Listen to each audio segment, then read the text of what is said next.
Telangana politics లో ఇప్పుడు shadow leaders హవా ఎక్కువైంది. ఒక పార్టీలో ఉంటూ మరో పార్టీకి ఉప్పందిస్తూ వాళ్ల పబ్బం గడుపుకునే లీడర్స్ ఎక్కువయ్యారు.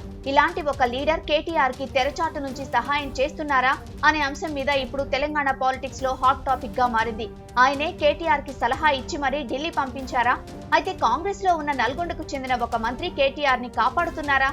కాంగ్రెస్ లో ఒక వర్గాన్ని ప్రోత్సహిస్తూ రాబోయే రోజుల్లో సీఎం కావాలని కలలు కంటున్న ఆ మంత్రి ఇప్పుడు చాలానే చేస్తున్నారు. రేవంత్ గురించి అధిష్టానానికి ఫిర్యాదులు చేయడం, అలాగే ఖమ్మం జిల్లాకు చెందిన ఒక సీనియర్ మంత్రిని రాజకీయంగా ఎదగకుండా తొక్కేయాలని మాస్టర్ ప్లాన్ వేస్తున్నట్లు తెలుస్తోంది.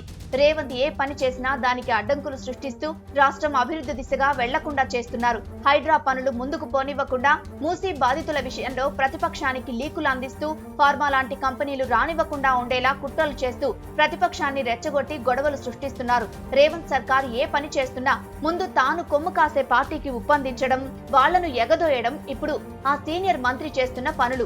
అంటే రేవంత్ సర్కార్ రాష్ట్రాన్ని అభివృద్ధి చేసే దిశగా అడుగులు వేస్తుంటే అందులో కాన్ఫిడెన్షియల్ విషయాలన్నింటినీ ప్రతిపక్ష పార్టీకి చేరవేయడంలో ఆ నేత కీలక పాత్ర పోషిస్తున్నారు.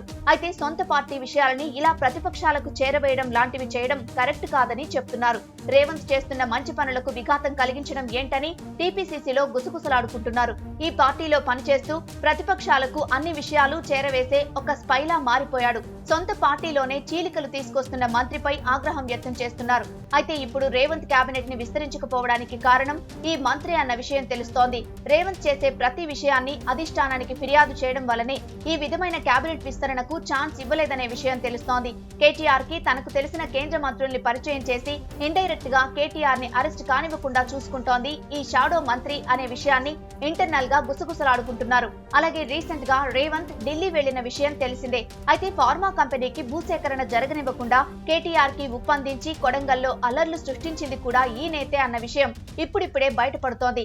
ఈ సీనియర్ నేత మాత్రం తాను రాబోయే రోజుల్లో సీఎం కావడానికి ఇప్పటి నుంచే డబుల్ గేమ్ ఆడడం, ఎవరిని ఎక్కడ ఇరికించాలో తెలుసుకోవడం, ఎవరి జుట్టు ఎవరి చేతిలో ఉంటే తనకు ఎలాంటి లాభమో అంచనా వేయడం వంటి వాటిల్లో ఆరితేరుతున్నారు.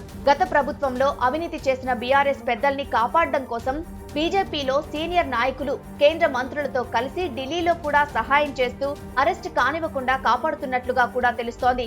అలాగే హెటేడో, అరబిందో, మై హోమ్ వంటి కంపెనీలకు సంబంధించిన వాళ్లంతా కేసీఆర్ కి బాగా దగ్గర సన్నిహితులు. దాంతో వాళ్లపై సీఎం రేవంత్ ఎలాంటి చర్యలు తీసుకోనివ్వకుండా డైరెక్ట్ గా ఢిల్లీ కాంగ్రెస్ అధిష్టానం కొంతమంది పెద్దలతో మంతనాలు చేసి వారిని ఈ సీనియర్ మంత్రి కాపాడుతున్నారని ప్రచారం బాగా ఉంది.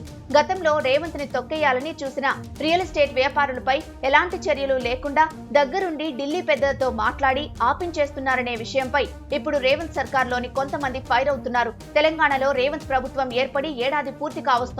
ఇంతవరకు కేబినెట్ విస్తరణ విషయంలో ముందడుగు పడలేదు. అలాగే బీఆర్ఎస్ నేతల అరెస్టులు కానీ, లేదంటే బీఆర్ఎస్ కి ఏదైనా ప్రమాదం రాబోతోంది అంటే చాలు ముందుగా రేవంత్ టీంలోని ఈ నల్గొండకు చెందిన సీనియర్ నేత లీకులు ఇచ్చేసి వాళ్లను కాపాడుతున్నారనే విషయం ఇప్పుడు బయటకు పొక్కింది.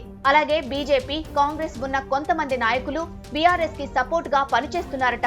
దాంతో బీఆర్ఎస్ కి వెంటనే అన్ని విషయాలు తెలిసిపోవడంతో జాగ్రత్త పడి అధికార పక్షం పైనే దాడి చేస్తోంది. ఇక కేటీఆర్ వెంటనే రంగంలోకి దిగిపోతున్నారు. అయితే ఢిల్లీ వెళ్లడమో లేదా లోకల్ గానే ఏదైనా చేయడమో అంటూ ప్లాన్ చేసుకుని ఆ సమస్య నుంచి బయటపడిపోతున్నారు. అయితే కొడంగల్ ఇష్యూ విషయంలో మాత్రం ఈ సీనియర్ మంత్రి చాలా పక్కాగా ప్లాన్ చేసినట్లు తెలుస్తోంది. ఎందుకంటే ఇటు రేవంత్ ఢిల్లీ వెళ్లాడు, అటు కేటీఆర్ కి ఉప్పందించాడు. మధ్యలో గొడవలు సృష్టించేలా చేస్తే ఈ ఇష్యూ కాస్త నేషనల్ లెవెల్లో హైలైట్ అవుతుందని ప్లాన్ చేశారు. అందుకే గొడవలు సృష్టిస్తున్నారన్న పేరుతో ఇంటర్నెట్ బంద్ చేయించి చాలా హై డ్రామా నడిపారు. ఇలా నేషనల్ లెవెల్లో ఇష్యూ రైజ్ అయితే గనక ఫార్మా కంపెనీ పెట్టుబడి పెట్టడానికి ఇంట్రెస్ట్ చూపించే అవకాశం ఉండదు. ముందు భయపడి వెనక్కి తగ్గిపోయే ఛాన్స్ ఉంటుంది అనుకుని ఇదంతా చాలా పగడ్బందీగా ప్లాన్ చేసి అమలు చేశారన్న విషయం తెలుస్తోంది.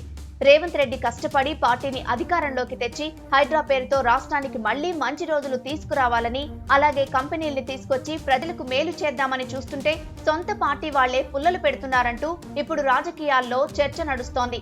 అంటే కాంగ్రెస్ ని రేవంత్ సంస్థాగతంగా గ్రౌండ్ లెవెల్ నుంచి అంతా చక్కదిద్దుతుంటే ఈ సో కాల్డ్ అక్కసు వెళ్లగొక్కుతున్న మంత్రి మాత్రం ఇక్కడి విషయాల్ని సీక్రెట్స్ ని అన్నింటినీ భద్రంగా తీసుకెళ్లి ప్రతిపక్ష బీఆర్ఎస్ చేతికిచ్చి వాడుకోమని సలహా ఇవ్వడం చూస్తుంటే తిన్న ఇంటి వాసాలు లెక్కబెట్టే దొంగ అనే సామెత ఎవరికైనా గుర్తురాక మానదు. బీఆర్ఎస్ పార్టీని నామరూపాలు లేకుండా చేయాలని, తొక్కేయాలని చూస్తున్న రేవంత్ రెడ్డికి చుక్కలు చూపిస్తూ ఇక్కడి ఆలోచనలను అన్ని కూడా బీఆర్ఎస్ కి చేరవేసి అలర్ట్ చేస్తున్నారు. అలాగే హరీష్ రావును, కేసీఆర్ ని, కేటీఆర్ ని తప్పించే మార్గాలను అన్వేషించి వాటినే రేవంత్ కి చెప్పి అమలు చేసేలా చేస్తూ బీఆర్ఎస్ నేతల్ని కాపాడుతున్నారా? అంటే రేవంత్ ని రాంగ్ డైరెక్షన్ లో తీసుకెళ్తూ బీఆర్ఎస్ కి రేవంత్ అడ్డు లేకుండా ఈ మంత్రి చేస్తున్నాడనే టాక్ ఇప్పుడు బాగా నడుస్తోంది. అయితే అధిష్టానం ఈ విషయాలన్నీ పరిశీలిస్తోంది. కానీ ప్రస్తుతం మహారాష్ట్ర ఎన్నికలు జరుగుతున్నాయి కాబట్టి అవి పూర్తయిన తర్వాత ఢిల్లీ కాంగ్రెస్ అధిష్టానం యాక్షన్ ప్లాన్ అనేది సీరియస్ గా ఉంటుంది అనేది ఢిల్లీ వర్గాల భోగట్ట.